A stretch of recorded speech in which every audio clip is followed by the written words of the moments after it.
মেয়েটি এখনো ছোট, তুমি কিভাবে আমাকে বলো একটা 15 বছরের মেয়েকে বিয়ে করতে? একজন মেডিসিন স্পেশালিস্ট হয়ে ওই বাচ্চা মেয়েকে আমি বিয়ে করতে পারবো না। মা রাগী স্বরে বলল, চুপ কর মুন্না, তোর বাবা যেহেতু বিয়েটা ঠিক করেছে তোর বাবাকে বল। আর মেয়েটা খুব সুন্দর, একেবারে মায়াবী চেহারা তার, সে মেয়েই এই ঘরের বউ হবে। মায়াবী হোক আর পরি হোক, আমি বিয়ে করব না। বেশি কথা বলিস না মুন্না, খুব ভালো লক্ষ্মী একটা মেয়ে, তোর বাবার বন্ধু বাবু সাহেবের মেয়ে, তিনি মারা গিয়েছেন 2 মাস হলো। মেয়েটির বড় ভাই বোনকে এত তাড়াতাড়ি বিয়ে দিতে চান না এখন, কিন্তু গ্রামের কিছু বাজে ছেলে মেয়েটাকে খুব জ্বালাচ্ছে।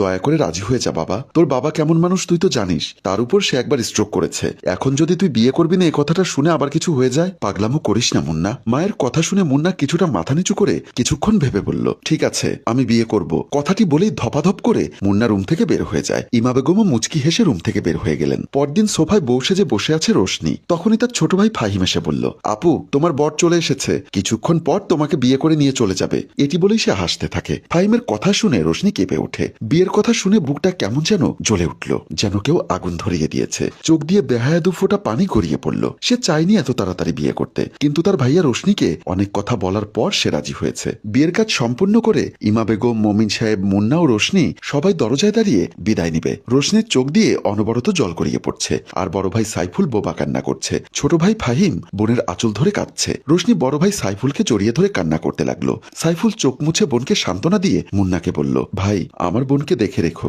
আজ থেকে আমার বোনের সব দায়িত্ব তোমার। আমার বোনকে কোনো কষ্ট দিও না, সে এখনো ছোট। মুন্না কোনো কথা বলল না। মুন্নার বাবা বলল, তুমি কোনো চিন্তা করো না বাবা, তোমার বোন আমাদের বাড়িতে আমার মেয়ের মতো করেই থাকবে। তুমি ভুলে যাচ্ছ কেন, তোমার বাবা ছিল আমার বন্ধু। আমাদের বাড়িতে তোমার বোন বৌমা হিসাবে নয়, মেয়ে হিসাবে যাচ্ছে। বাবা দেরি হয়ে যাচ্ছে। তারপর রোশনিকে তারা এক প্রকার জোর করে নিয়ে যায়। সাইফুল বোনকে বিদায় দিয়ে কান্না করে ছোট ভাই ফাহিমকে জড়িয়ে ধরে আবারও কাঁদতে থাকে। মুন্না এবং সবাই বাড়িতে ঢুকতেই মুন্নার বোন ইভা এসে রোশনির ঘোমটা তুলে চেহারা দেখে বলল, বাহ খুব সুন্দর। বাবা মা দুজনেই হেসে রুমের দিকে চলে যায়। রোশনি তখনই মুন্নার চেহারার দিকে তাকায়। সে মুন্নাকে দেখে মনে মনে ভাবলো, এত সুন্দর পুরুষ তাকে বিয়ে করলো, কি সুন্দর চেহারা, গালে চাপদারি, মনে হচ্ছে যেন এক সুদর্শন পুরুষ। রোশনিকে এভাবে চেয়ে থাকতে দেখে ইভা কানে কানে ফিস ফিস করে বলল, ভাইয়াকে কি বেশি পছন্দ হয়েছে নাকি? এখন এত বেশি দেখো না, একেবারে বাসর ঘরে দেখো মন ভরে। ইভার কথা শুনে রোশনি তৎক্ষণাৎ চোখ নামিয়ে ফেললো। ইভা ওকে রুমে নিয়ে যা। তারপর তারা দুজন রুমের দিকে চলে যায়। মুন্নার মন খারাপ। ইভা রোশনিকে রুমে নিয়ে গিয়ে বলল, ভাবি তোমার এই ভারী শাড়িটা পরে থাকতে হবে না,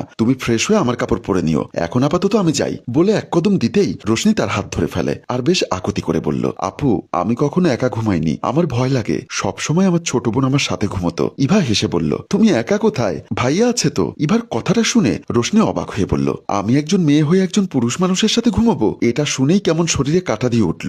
না না আপু, আমি একটা ছেলের সাথে ঘুমাতে পারবো না। ইভা হেসে দিয়ে বলল, সে তোমার বর, খাঁটি বাংলায় যেটাকে বলে স্বামী, আজকে থেকে ওনার সাথেই তোমার ঘুমোতে হবে। রোশনি বড়সড় একটা ঢোক গিলল, ওনার সাথে ঘুমোতে হবে? তখনই মুন্না এসে ইভা আর রোশনিকে দাঁড়িয়ে থাকতে দেখে বলল, কি ব্যাপার, কি হচ্ছে এখানে? না ভাইয়া, আমি শুধু ভাবিকে দিতে আসলাম। তাহলে এখনো দাঁড়িয়ে আছিস কেন? না এই তো যাচ্ছি, বলেই ইভা চলে গেল। ইভা চলে যাবার পর মুন্না রোশনির সামনে এসে দাঁড়িয়ে বলল, নাম কি তোমার? মুন্নার গম্ভীর কণ্ঠ শুনে রোশনি যেন কেমন করে উঠল।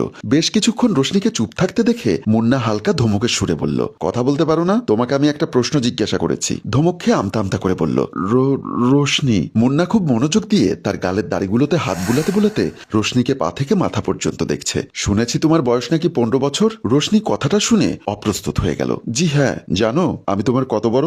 জি না, এটা জানো না? না, 16 বছরের বড় আমি তোমার। কেন বিয়ে করলে? হ্যাঁ। মুন্নার প্রশ্ন শুনে রোশনি থতমত খেয়ে বলল, আসলে আমি বিয়ে করতে চাইনি, আমার ভাইয়া বাধ্য করেছিল। ভাই বলল আর বিয়ে করে ফেললে? বা। মুন্নার কথা শুনে রোশনির চোখে পানি চলে আসে। হঠাৎ বিয়ে হয়ে যাওয়াটা মেনে নিতে পারেনি, তার উপর আবার বরের এসব কথা। কাঁদছেন কেন ম্যাডাম? যান ফ্রেশ হয়ে আসুন। শাড়িতে যে আপনি ঠিক মতো দাঁড়িয়ে থাকতে পারছেন না, ভালো করেই দেখতে পাচ্ছি। রোশনি চুপচাপ ওয়াশরুমের দিকে চলে যায়। মুন্না তীক্ষ্ণ দৃষ্টিতে রোশনির চলে যাওয়া দেখছে। মুন্না খাটে বসে ভাবছে, সে এমন একটা মেয়েকে বিয়ে করেছে, সে জানেই না তার স্বামী তার থেকে বয়সে কত বড়। হায়, এ কোন মেয়েকে বিয়ে করলাম? হসপিটালের কোনো লোক যদি জানে মুন্না তার 16 বছরের ছোট একটা মেয়েকে বিয়ে করেছে, তাহলে তার মান সম্মান কিচ্ছু থাকবে না। একজন সিনিয়র ডাক্তার এই কাজ করেছে শুনলে হসপিটালের সিআই মেবি অজ্ঞান হয়ে যাবে। মুন্না এসব ভাবতে ভাবতে রোশনি ওয়াশরুম থেকে বের হয়ে আসে। আবারও সে শাড়ি পরেছে। শাড়ি পরা হয়নি, দেখে মনে হচ্ছে কেউ শাড়ি পরতে জোর করেছিল, তাই এভাবে শাড়ি পরেছে। মুন্না তা দেখে বলল, আবার শাড়ি পরেছো কেন? তোমাকে কি আমাদের বাসা থেকে আর কোনো ড্রেস দেওয়া হয়নি? 3 পিস দেওয়া হয়েছে।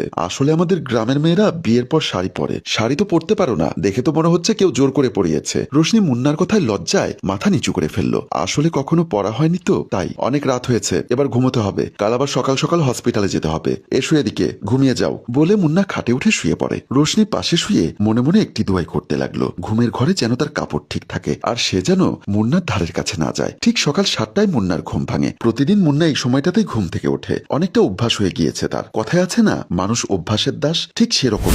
মুন্না দেখলো তার বুকের উপর শাড়ি দেখেই সে থমকে গেল। পাশে তাকিয়ে দেখলো রোশনি তার পাশে শুয়ে আছে। রোশনির মুখের উপর চুল পড়ে আছে, যার কারণে মুখ দেখা যাচ্ছে না। সে কোনো রকম উঠে ওয়াশরুমের দিকে চলে গেল। মুন্না হসপিটালে যাবার জন্য রেডি হয়ে বের হবে। রুম থেকে চলে যাওয়ার আগে একবার রোশনিকে দেখে নিল। অচেতন অবস্থায় শুয়ে আছে এমন মনে হচ্ছে রোশনিকে। দীর্ঘ একটা নিঃশ্বাস ফেলে সে বের হয়ে গেল। নাস্তার টেবিলে গিয়ে দেখে বাবা বসা। সে বসে মাকে নাস্তা দিতে বলে। মা নাস্তা দিতে দিতে বলল, আজও হসপিটালে যাবি? হ্যাঁ। কেন? প্রতিদিনে যাই, দেখো না, আজকে হঠাৎ জিজ্ঞাসা করছো কেন? ছেলের কথায় ইমা বেগম অবাক হয়ে গেলেন। কি ভাবলেশীন কথাবার্তা, সবেমাত্র কাল বিয়ে হলো আর আজ হসপিটালে যাবি? না গেলে হয় না? না মা, হয় না। আমি তো হসপিটাল থেকে ছুটি নেইনি, আর কেউ জানেও না আমার বিয়ে হয়েছে। তা বৌমা কোথায়? ঘুমোচ্ছে। আমি কিন্তু আমার ফ্ল্যাটে চলে যাব। এখান থেকে হসপিটালে যেতে অনেক সময় লাগে। আজ রাতে বাসায় আসলে কাল সকালে ওখানে চলে যাব। মা একটু ভয়ে ভয়ে বলল, বৌমাকে নিবি না? ও ওখানে গিয়ে কি করবে? তার চেয়ে ভালো ও এখানে থাকুক তোমাদের কাছে। মোমেন সাহেব এতক্ষণ তার ছেলের এবং স্ত্রীর কথা শুনছিল। রোশনিকে নিয়ে এমন কথা শুনে তিনি উঁচু গলায় বলল,